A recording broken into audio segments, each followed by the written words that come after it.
Que tenemos el día de hoy, que es Mariela Uberti, es abogada, además es especialista, constitucionalista, se dice. ¿Cómo andas, Mariela? Gracias por venir. ¿Qué tal? Buenas Gusto noches. tenerte. Gracias por invitarme. Te habrán llamado un poquito hoy. Sí, un poquito. Para entender algunas cuestiones y ver algunas cuestiones. Sí, la verdad que es un tema apasionante porque tiene que ver con la institucionalidad, además tiene enormes aristas políticas, pero bueno, nosotros hablamos desde el punto de vista más técnico, jurídico, constitucional, porque digamos, para hablar de la política hay otras personas. Sin dudas, sin dudas. Quiero dividir la charla con vos en dos partes. La cuestión de fondo para una última parte, pero sobre todo si es competencia o no de la Corte. El presidente hoy directamente habla de intromisión en el federalismo, intromisión de la Corte en actos eleccionarios. Sin embargo, hay dos fallos previos de la Corte que, además, junto con esta medida cautelar, dice, sí, la competencia es mía, soy yo el que tengo que decidir. ¿Esto es así? Sí, la Constitución es clara en las reglas que fija, es clara cuando establece el sistema de frenos y contrapesos, la división de poderes, la no intromisión de uno en otro, que esto se ve hoy palmariamente, y en el tema de cómo acceden las personas a la Corte, fija una regla, primero en la Constitución diciendo la Corte es el único tribunal, o sea, los juicios inician y terminan en la Corte, eso se denomina la competencia originaria y exclusiva, en ciertos y determinados casos muy puntuales que están regulados en la Constitución, uno de ellos es cuando una provincia es parte. Y fija otra forma de acceso a la Corte que se divide en dos ramas.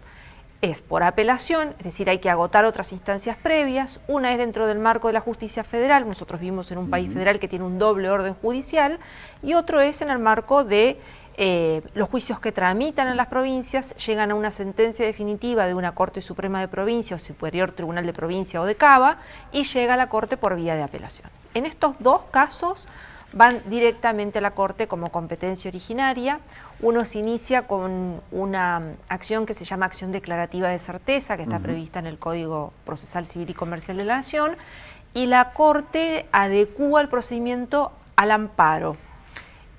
Y el de Tucumán se inicia directamente con la forma de amparo porque son herramientas procesales constitucionales rápidas y expeditas, por eso los plazos son muy cortos y muy acotados, más allá de la particularidad que tiene, que hay que tener una elección sí o sí antes del 10 de diciembre. O sea, lo que le solicitan a la Corte es que suspenda el acto eleccionario hasta tanto y en cuanto se defina la cuestión de fondo. En la petición que se hace en los dos casos es que suspenda las elecciones con fundamento en que las personas que se postulan en las fórmulas como gobernador o vice en las dos provincias estarían impedidos de hacerlo por las normas constitucionales. En el caso de Tucumán es el artículo 90 de la Constitución y en el caso de San Juan es el artículo 175. Sí. El señor Juan Marzur lleva 18 años perdón, 16 años de cargo, tiene 4 más 4 como vicegobernador y 4 más 4 como gobernador. La Constitución le prohíbe una reelección inmediata, sí podría presentarse en el 2027, porque se puede, con un periodo intermedio, volver a postularse. Y en el caso de UNIAC tiene 3 periodos de 4 más un periodo de 4 por vicegobernador. Claro. Están las mismas condiciones, básicamente. Respecto a la competencia, lo hizo con Beretilnec ya la Corte, en el caso de Beretilnec, lo hizo con el caso Zamora en Santiago del Estero. O sea, es una competencia de la Corte. Y ya lo dijo en tres situaciones, bueno, Santiago del Estero, Río Negro y La Rioja. En los 3 casos suspendió el efecto. Hay que decir que en el procedimiento esta suspensión está en el marco no de la decisión de fondo, sino de una medida cautelar, es decir, un trámite previo que, dada la urgencia que amerita la cuestión a resolver, se suspende. Esa suspensión es al solo efecto de cumplir los procedimientos que fija la ley de amparo, por eso le han corrido traslado a los gobernadores y al ámbito, digamos, jurídico de las provincias para que respondan, tienen un plazo de 5 días para hacerlo, y después la Corte resuelve el fondo de la cuestión. ¿Lo va a resolver en tiempo prudente, prudencial? Sí, lo tiene que hacer porque esas elecciones en algún momento deben realizarse. En el caso de Tucumán no es que suspende todas las categorías, en los dos casos suspende solo la fórmula gobernador y vice. Lo que pasa es que la Constitución de Tucumán no permite el desdoblamiento con las otras categorías. Entonces el Tribunal Electoral, que es la autoridad máxima, resuelve suspender la elección para todos. Y en el caso de San Juan se suspendió solo la de gobernador y vice y todas las otras categorías se harían de todas el domingo se votan. Exacto. Hoy estaba hablando con un miembro del Tribunal Electoral de San Juan independientemente de la cuestión de fondo en sí, decía, lo que realmente entendemos que está errado es el criterio de oportunidad. 5 días antes del acto eleccionario, ¿cómo no definió la Corte 10 días antes, 15 días antes? Entendiendo que tuvo tiempo para hacerlo y aparece en la misma semana, la semana previa a las elecciones, cuando además al Tribunal Electoral decían, bueno, en este caso en San Juan ya tenemos las urnas repartidas, está todo desplegado, está bien, en algunos casos, en esta provincia particularmente, el resto de las categorías se va a votar aparentemente. Pero sí, hablaban de eso, del criterio de oportunidad. Y se vota con la misma boleta, o sea, la gente va a encontrar en el... Que están impresas. Que están impresas, va a encontrar todos los cuerpos. El cuerpo de gobernador y vice va a figurar porque es una boleta de papel. Claro. Hay que recordar que las dos provincias tienen sistemas electorales, digamos, un poco arcaicos en el siglo XXI, porque seguir sosteniendo la ley de Lemase y la boleta sábana no estaría haciéndolo. Pero digamos, es para analizar cómo los sistemas electorales inciden en la voluntad. Y esto es importante porque creo que la mayor cantidad de ataques que se hicieron a las decisiones de la Corte están vinculadas con el impedimento de la ciudadanía de poder participar del voto y decidir quiénes son sus candidatos. En realidad eso no sucede. Es una suspensión hasta resolver. La elección sí o sí se va a hacer, las dos provincias tienen que elegir quiénes van a ser sus autoridades máximas y tienen que asumir el 10 de diciembre junto con el resto de las autoridades del país. Pero lo que sí es importante decir de esto es que esos sistemas electorales, la ley de Lemas es claramente distorsiva de la voluntad electoral porque ese doble voto simultáneo no refleja lo que en realidad la gente quiere o no, pero veamos, eso en la teoría. Después veremos en los resultados de las elecciones, es posible que ganen los mismos partidos que hoy sus candidatos están siendo impedidos de participar del acto electoral, y ese impedimento está fundamentalmente dado porque las constituciones locales lo prohíben. Y bueno, vos me querías preguntar por el fondo después, pero es importante decir que el fundamento es la preservación del sistema republicano que consagra el artículo 5. La Corte utiliza, son fallos muy cortitos, porque claro, no es la cuestión de fondo. Y está bien que cuando la justicia quiere decir algo que es importante en términos institucionales, pero además es importante para todo el conjunto de la ciudadanía, sea clara, concisa y breve, y en lo posible rápida. Una justicia lenta no es justicia y no es nada, decían los autores que estudiábamos en la facultad. Ahora, criterio de oportunidad, esto de 5 días antes de un acto eleccionario, ¿no hace un poco de ruido también? Y hace ruido si lo, digamos, acá hablo, digamos, no desde el punto de vista técnico, las Cortes, los superiores tribunales de justicia no tienen plazos para pronunciarse como existe en todos los códigos de procedimiento. Para contestar demanda tenés plazo, para iniciar acciones tenés plazos, si no ejerces tus derechos esos plazos fenecen, pero bueno, para tomar decisiones no hay un plazo previsto. Desconozco cuál es la estrategia que la Corte tuvo para resolverlo de este modo. Lo que sí es cierto es que no podían dilatarlo más, era hora, porque, digamos, supongamos que hubieran demorado y resolviera el fondo de la cuestión. La cautelar ya no tenía sentido si no la resuelven antes del 14, pero que resolviera el fondo de la cuestión pasado el día de la elección. Es una sentencia que queda para el estudio, para teorizar, para decir, porque en realidad el efecto se cumplió. La cautelar lo que hace es decir, bueno, acá ponemos un límite, revisemos esto, veamos si son inconstitucionales o no estas postulaciones, y luego resolverá, no sé qué va a resolver, pero lo va a hacer rápido. Por lo menos interpreta la Corte que hay dudas, que hay lugar a distintas interpretaciones dentro de esos artículos. Mira, vamos a la cuestión de fondo. Si querés, vamos a ver lo que dicen los artículos de ambas constituciones. ¿Qué quieras primero? Ahí está, Tucumán. 175, que es una enmienda porque en el año 2011 se modificó este artículo en la provincia de Tucumán. Gobernador y vicegobernador duran 4 años en el ejercicio de sus funciones y pueden ser reelegidos consecutivamente hasta 2 veces. Bastante cortito. Perdón, ese es San Juan, 175 es San Juan, pero digamos, no importa, está, bueno, dicen lo mismo, el otro es más largo y es más enrevesado en la redacción, pero claramente para los que miramos desde afuera no es lo mismo quien está en Tucumán y está pensándolo desde otra perspectiva, y de hecho Mansur realiza las acciones dentro del sistema del proceso judicial tucumano y le pide a la Corte que le diga si él está habilitado para presentarse. Claro. Y la Corte, con un voto dividido de 3-2, le dice sí puede. Sí puede. Por eso la elección siguió su curso hasta que, bueno, hubo esta postulación. En el caso de San Juan, digo, es bastante claro, digamos, en este caso. La diferencia es que... Yo creo que los dos son claros, pero ¿Son lo tiene que decir la Corte. Es más difícil el que vamos a ver ahora, pero en el caso de San Juan, claro, Sergio Uñac tiene un mandato como vicegobernador y 2 mandatos como gobernador. Lo que de alguna manera él dice es que como las fórmulas han cambiado, podría presentarse tranquilamente.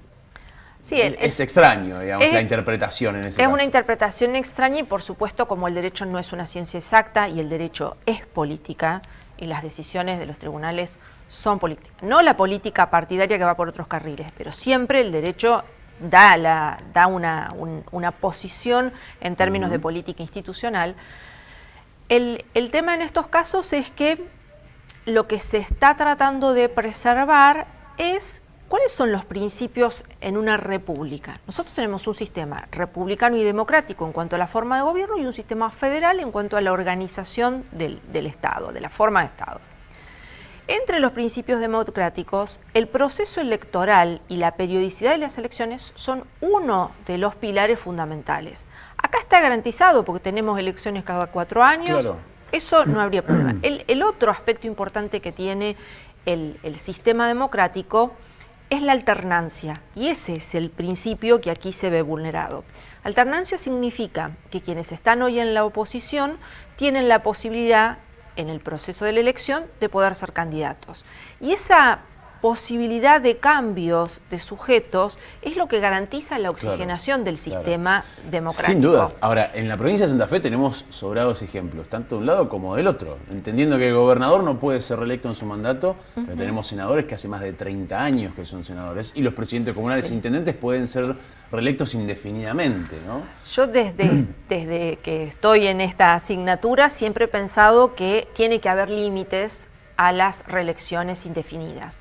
Es mucho más claro en los ejecutivos que en los legislativos, y es mucho más corto el periodo de posibilidad de reelección en los ejecutivos que en los legislativos. Coincido que nuestros senadores no pueden estar eternizados, ni los senadores, ni los intendentes, ni los presidentes comunales, nadie debería estar.